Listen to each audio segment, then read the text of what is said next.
দিনটা ছিল 5 জানুয়ারি 2026, নতুন বছরের প্রথম পিকনিক, তাও আবার অফিস কলিগদের সঙ্গে। আজকে আমার ডেস্টিনেশন ছিল চিল্কিগড়ের কনক দুর্গা মন্দির।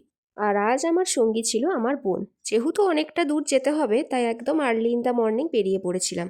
আর এসে পৌঁছে গেলাম অফিসের সামনে। এখান থেকে আজকে বাসটা ছাড়ার কথা ছিল। বাস মানে ওই আর কি, ট্রাভেলার্সগুলো। গাড়ি চলে আসার সাথে সাথেই জিনিসপত্রগুলো সব গাড়িতে উঠে গেল, আর আমরাও তার সাথে উঠে পড়লাম। আমাদের যাত্রা আজকের মতো শুরু হলো। যেহেতু একদম সকালেই সবাই বেরিয়েছিল, সবাই খালি পেটেই মোটামুটি ছিল, তাই কিছুটা রাস্তা যাওয়ার পরেই সবাইকে টিফিনের জন্য নামানো হলো এবং একটা দোকান দেখে আমরা সবাই মিলে ওখানে টিফিন করে নিচ্ছিলাম। আজকে আমাদের প্রথম খাওয়া দাওয়ার পর্ব শুরু হলো কফি, মুড়ি, পাকুড়ি আর বেগুনি দিয়ে। তার সাথে ছিল স্যালাড, শসা আর পেঁয়াজ। সবাই মোটামুটি ওখানে খাওয়া দাওয়া করে নিয়ে আবার আমাদের গাড়ি ছেড়ে দিল।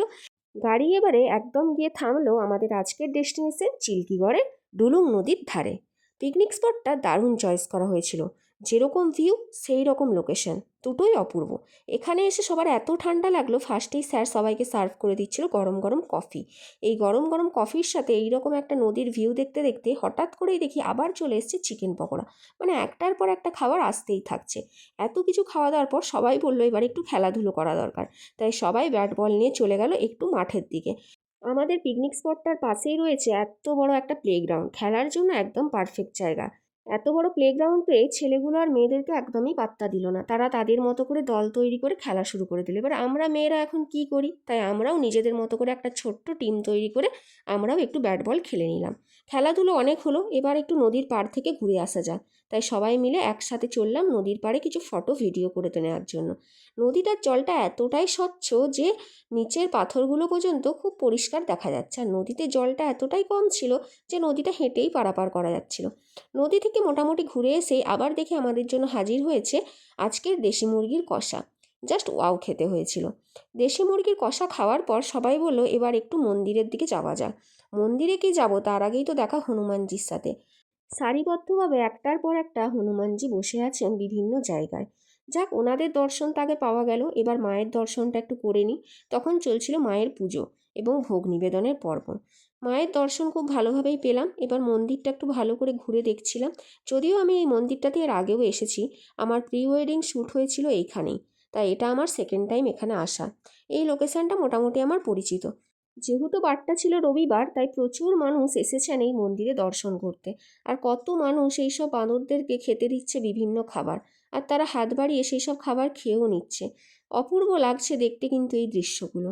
যা, মন্দির থেকে ঘুরে এসেই দেখি আমাদের আজকের লাঞ্চ মোটামুটি রেডি। প্রথম ব্যাচ বসেও গেছে। এবার আসি আজকে আমাদের লাঞ্চে কী কী মেনু ছিল।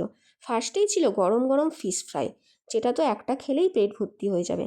তার সাথে ছিল গরম ভাত, মাছের মাথা দিয়ে বাঁধাকপির তরকারি, মাটন, চাটনি, পাঁপড়, মিষ্টি, আর শেষে মুখশুদ্ধি হিসেবে ছিল পাশপাশ। প্রত্যেকটা খাবারই দুর্দান্ত টেস্টফুল হয়েছিল। মন প্রাণ দুটোই একদম জুড়িয়ে যাবে। সবাই খুব ভালোভাবে খাওয়া দাওয়া করলো। প্রথম ব্যাচ মোটামুটি কমপ্লিট, আমি বসেছিলাম সেকেন্ড ব্যাচে। এই যে গরম ধোঁয়া ওঠা ফিশ ফ্রাই, যেটা একটা খেলেই একদম পেট ভর্তি হয়ে যাবে। আর এই হলো আজকে আমার প্লেট। দেখছেন মাটনটা কি ডিলিশিয়াস দেখতে হয়েছে। যাক, খাওয়া দাওয়ার পর্ব শেষ, এবার একটু নাচানাচির পর্ব। এই হলো আজকে আমাদের পিকনিকের সবথেকে ক্ষুদ্র সদস্য, যে কিন্তু আমাদেরকে খুব এন্টারটেন করেছে। সব কিছু মোটামুটি মিটে গেল, আমাদের পিকনিকও এখানে শেষ। টাটা বাই বাই বলে এই জায়গাটাকে বিদায় জানালাম। শুরু হলো আমাদের বাড়ি ফেরার যাত্রা। তখন সময় প্রায় ঘড়িতে বিকেল 5টা হবে। গাড়ি আমাদের ছেড়ে দিল বাড়ির উদ্দেশ্যে। একটা গোটা দিন সবার সাথে একসাথে মজা করে কাটালাম। তৈরি হলো অনেক নতুন স্মৃতি। অপেক্ষায় রইলাম আবারও আগের বছরের জন্য। দেখা হবে হয়তো নতুন কোনো জায়গায়, নতুন কোনোভাবে।